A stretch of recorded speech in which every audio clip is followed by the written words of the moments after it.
La grande interview sur CNews et Europe 1. Mon invité ce matin est une magistrate qui a le courage de pointer des dysfonctionnements dans la justice, mais pour y apporter des réponses et souvent de la nuance, qui est très rare. Bonjour et bienvenue, Béatrice Brugère. Bonjour, merci pour votre invitation. Merci à vous d'être là. Vous êtes secrétaire générale de FO Magistrat. On va parler de la justice en général, du projet de loi qui est porté par Gérald Darmanin en particulier. Mais tout d'abord, nous avons besoin de comprendre ce matin l'indicible et l'incompréhensible avec cette terrible affaire d'une adolescente séquestrée et torturée par 4 mineurs dans un appartement où elle a subi un véritable calvaire avant de pouvoir s'échapper. 3 filles et un garçon qui lui ont infligé, semble-t-il, et l'enquête le dira, des coups de couteau dans la cuisse, des entailles dans le dos et de graves brûlures.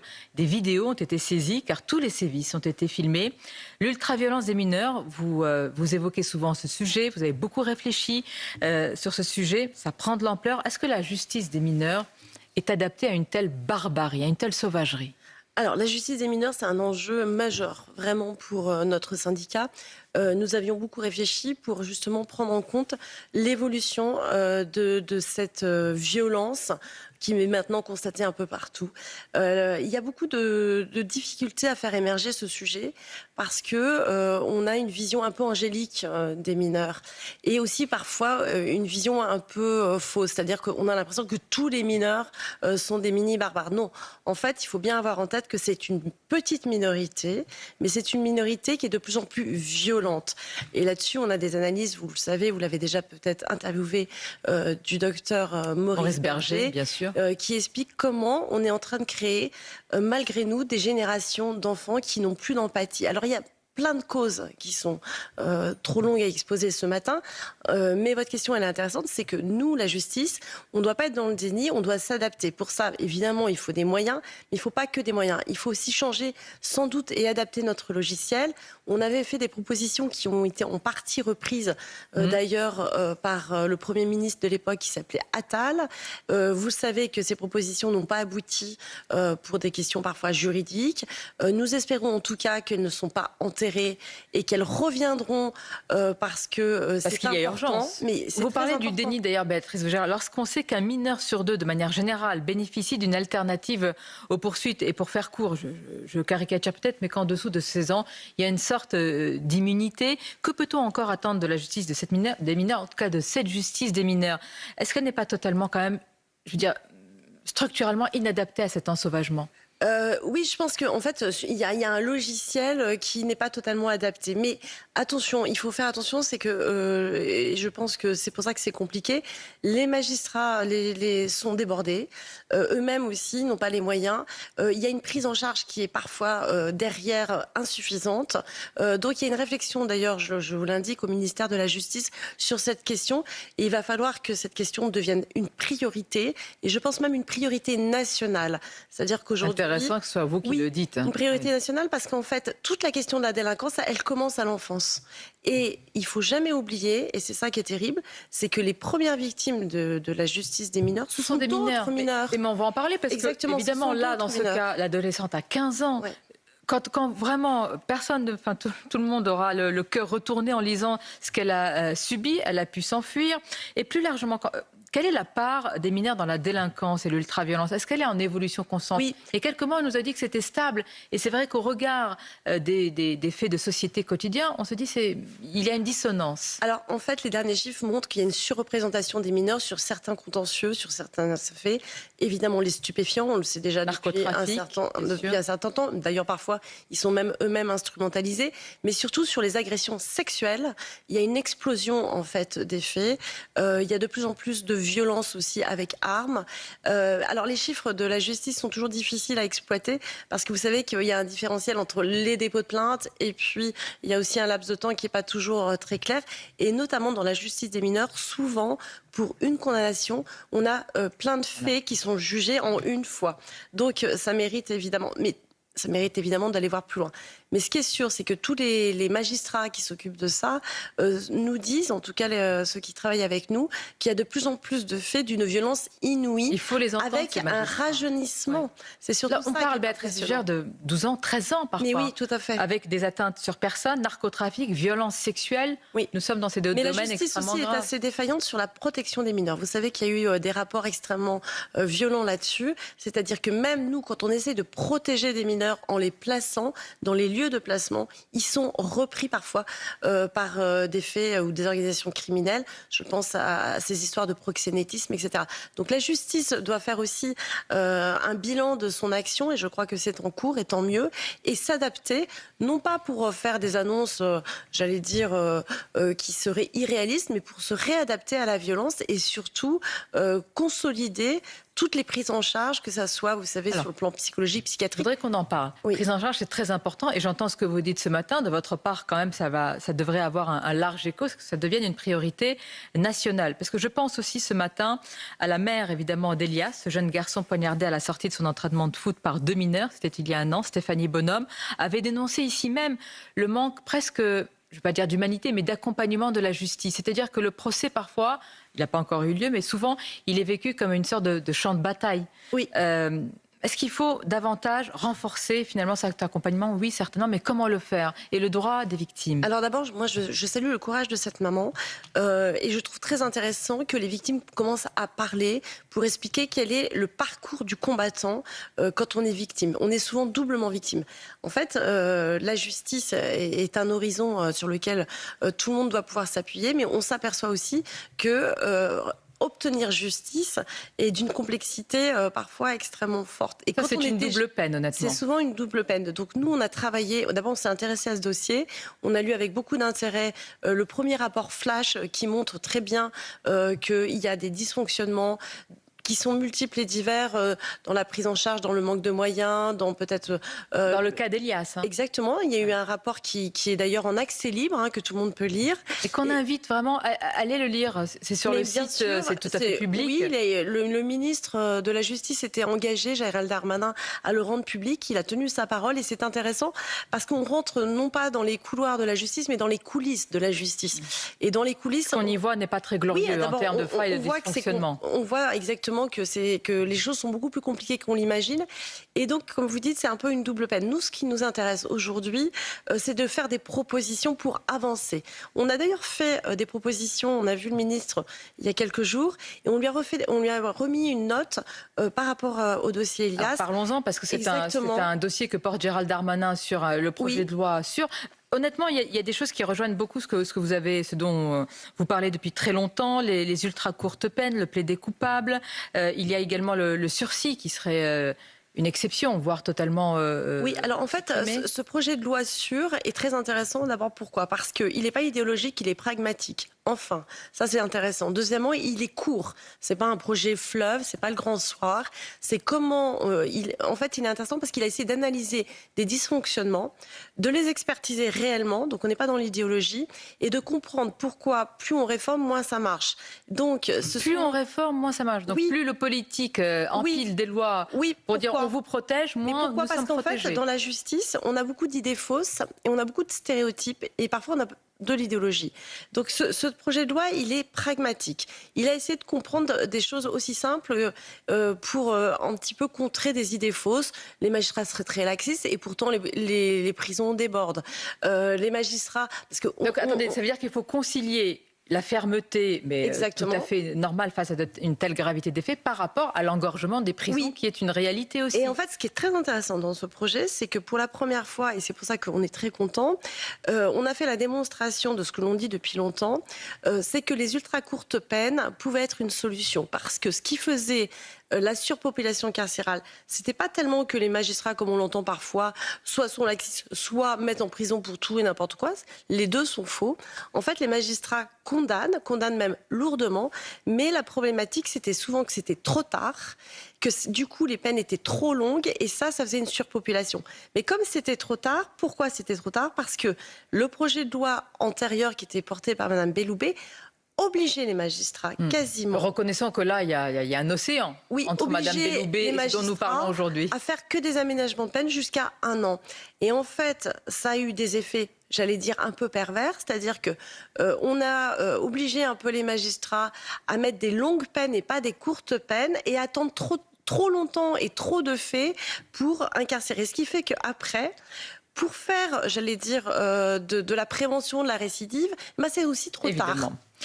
Alors, donc, ce projet, il est intéressant parce qu'aussi, il simplifie la procédure. On va continuer à en parler. Oui, d'accord. Non, mais simplification, efficacité, pas d'idéologie, c'est assez rare pour le souligner, Béatrice Brugère. Et la dernière chose qui a été le sujet majeur, et on va en reparler, c'est l'application de la peine. C'est-à-dire que il ne sait pas tout de prononcer des peines. C'est la sûreté de la peine. Encore qu'elle soit prononcée à temps, pas trop tard, et de manière efficace.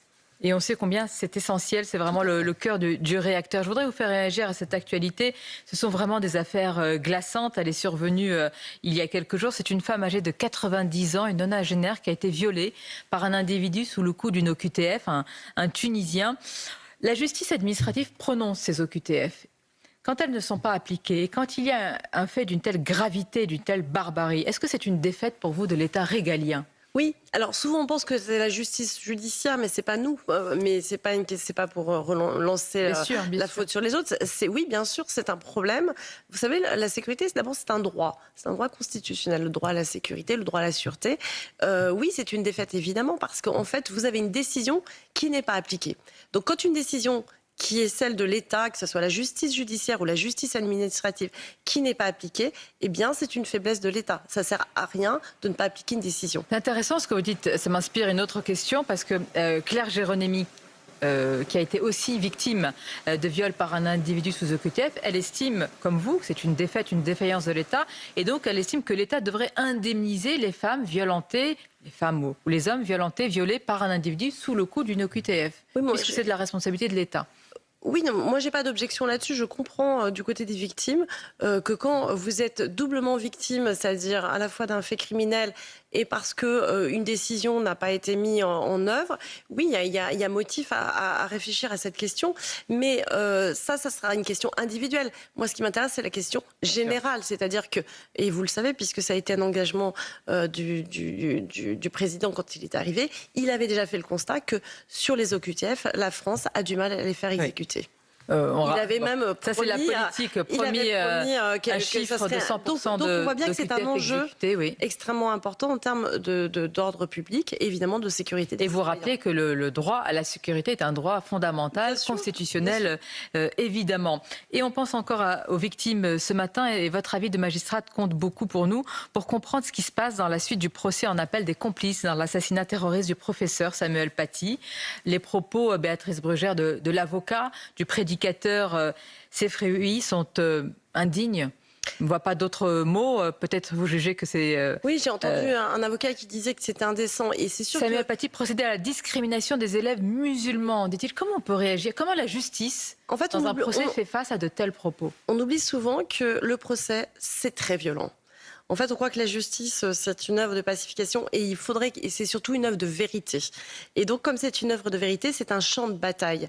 Et évidemment, champ de bataille. Oui, c'est un champ de bataille sur deux narratifs. Qui est mort sur un champ de bataille, décapité dans une rue en France. Et pour tous ceux qui sont aux assises, que ce soit les professionnels, les avocats, les magistrats et les victimes, ils savent très bien que c'est une épreuve. D'ailleurs, c'est pour ça que souvent, les magistrats sont très attentifs pour savoir si les victimes vont supporter cette violence de deux versions, souvent très antagonistes. Donc en fait, ces grands procès sont très intéressants pour plusieurs raisons. D'abord, ce n'est pas que l'application du droit, c'est la recherche de la vérité. Vous le savez, puisque tous les jours, vous savez que quand on veut dire la vérité, eh bien c'est un combat. Eh bien c'est pareil dans une arène judiciaire, c'est un combat. Donc c'est très violent. Alors on peut dire sur un plan moral que évidemment c'est pas bien, c'est indécent, etc. Mais c'est une réalité. Deuxièmement, ça dit beaucoup de notre société. Parce que ce qui se joue dans une arène judiciaire, c'est aussi toutes les tensions d'une société, c'est aussi toutes les fractures. Et ces grands procès, vous avez raison de vous y intéresser, parce que ces grands procès donnent aussi le là et le baromètre d'une société. Regardez l'affaire Dreyfus. Elle a donné à la fois le baromètre d'une société de ses tensions, et elle a donné le là de ce qu'une société accepte ou n'accepte pas. C'est très intéressant ce que vous dites, de ce qui est accepté ou pas, consciemment ou pas. Parce que l'avocat, sans doute est-il dans son rôle, sans doute écoute-t-il la ligne que veut porter maintenant son client, mais n'est-ce pas une forme de djihad judiciaire? Est-ce que là, en disant que Samuel Paty procédait à la discrimination des élèves musulmans, on n'envoie pas un message et on poursuit finalement C'est terrible. Alors, pour la famille vous avez à raison. titre posthume. Vous La avez suite raison. de ce qui s'est passé. De toute façon, il faut toujours respecter les morts. Et en plus, il n'est pas là pour se défendre. Donc c'est encore pire parce que, évidemment, c'est sa famille qui prend la parole et ils ont raison. Les infractions terroristes ou ces infractions-là. Sur lesquelles vous travaillez beaucoup également. Oui, sont avant tout un combat politique. Il ne faut jamais oublier ça. Encore faut-il qu'il n'y ait pas de cécité chez les élites dirigeantes. Nous sommes d'accord. Tout à fait. Mais ça veut dire que les assises, puisque c'est public et que c'est oral, peuvent aussi se transformer, et c'est souvent le cas, en tribune. C'est-à-dire que le procès, et c'est toute la difficulté de ces grands procès, c'est aussi une tribune pour certains, pour continuer ce que vous avez appelé un djihad, ou en tout cas une propagande. Donc ce sont des procès très particuliers, sur lesquels il faut être très attentif, et les magistrats ont une immense responsabilité. Car ils ont la responsabilité, évidemment, que le procès se tienne bien, que les victimes soient respectées, mais également de rechercher la vérité, et surtout, leur jugement sera, j'allais dire, un signal très fort pour une société. Tout est dit, parce qu'évidemment, en appel, beaucoup attendent que les peines soient à la hauteur, et ce qui avait été d'ailleurs prononcé. C'est une grande responsabilité, c'est une charge très importante, on l'oublie, mais pour les magistrats qui sont des magistrats professionnels, puisque ce sont que des magistrats professionnels, les enjeux et la responsabilité est très importante. Et je note ce que vous avez dit, un procès, c'est souvent un champ de bataille. Là encore, on pense aux sœurs de Samuel Paty, plus largement à sa famille. On pense également, ce matin, Béatrice Brugère, aux magistrats qui sont menacés, qui sont ciblés, aux policiers. Nous avons évoqué hier, ici même, sur nos antennes, ce policier qui a été agressé en civil. Il était à Paris, ça s'est passé en plein jour et un individu l'aurait traité de sale français avant de lui asséner des coups, après avoir identifié simplement un écusson aux couleurs du drapeau français sur son sac à dos. Quand on attaque comme ça, de manière générale, la police, et quand certains magistrats sont menacés, donc ce sont les deux piliers de la démocratie, quel est le risque in fine ? Le risque in fine, c'est le chaos, bien sûr, parce que en vrai, et c'est ce que l'on a vu à chaque fois dans des tensions historiques, là, ce qui est en train de se passer, c'est que l'État est attaqué dans à la fois ce qu'il porte, mais aussi dans ses représentants. Donc ça s'appelle le chaos, c'est-à-dire que si vous n'avez plus d'autorité, vous n'avez plus de respect, vous n'avez même plus peur, vous savez, c'était la peur du gendarme, évidemment, il ne faut pas oublier... La peur a changé de camp depuis bien longtemps. Oui, il ne faut pas oublier aussi que derrière un uniforme, derrière une robe de magistrat ou d'avocat, d'ailleurs, derrière un gardien de prison, c'est un homme, c'est une femme également qui a une vie normale et qui a besoin d'être protégée. Je pense que là aussi... Qui ne l'est pas suffisamment, donc, et qui représente parfois le pays, la France, les valeurs que nous défendons. Je pense que là aussi, il y a eu une forme de déni et on est un peu dans un rattrapage un peu tardif. Il faut absolument protéger ceux qui vous protègent. Vous connaissez cette expression.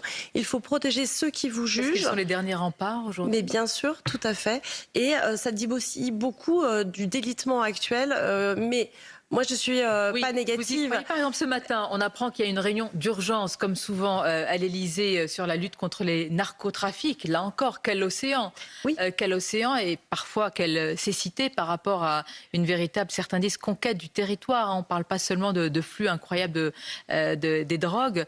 Est-ce que là encore, on a malheureusement un temps de retard dans cette bataille ? On a pris un temps de retard, mais on est aussi sur un rattrapage. Il va falloir aujourd'hui qu'on se remette, j'allais dire, à l'ordre du jour.